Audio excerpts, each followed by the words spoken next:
तळसंदेच्या doctor DY. Patil कृषी महाविद्यालयाच्या 4थ्या वर्षात शिकणाऱ्या कृषी मित्रांनी ग्रामीण कृषी जागरूकता आणि औद्योगिक कार्यानुभव 2014 ते 25 खरीप अंतर्गत ऊस आणि सोयाबीन कीड व्यवस्थापन या विषयावर कीड शास्त्रज्ञांचं व्याख्यान आयोजित केलं होतं.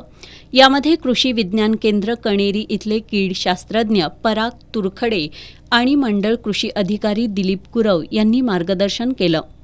पराग तुरखडे यांनी ऊस आणि सोयाबीन या पिकांवर प्रादुर्भाव करणाऱ्या प्रमुख किडींचे जीवनचक्र आणि त्यांचं व्यवस्थापन कसं करावं याची माहिती दिली. किडींच्या जैविक आणि रासायनिक नियंत्रणाबाबत त्यांनी माहिती दिली. ऊसामधील हुमणीच्या नियंत्रणासाठी रासायनिक औषधांच्या आळवणीबरोबरच एरंड या सापळा पिकाचा वापर करावा असंही त्यांनी सांगितलं. त्यांनी शेतकऱ्यांच्या प्रश्नांनाही उत्तरं दिली.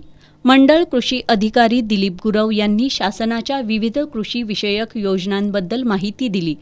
कंदलगावचे सरपंच वसंत पाटील, महाविद्यालय incharge R. Patil, program coordinator doctor S.M. Gholpe यांच्यासह शेतकरी उपस्थित होते.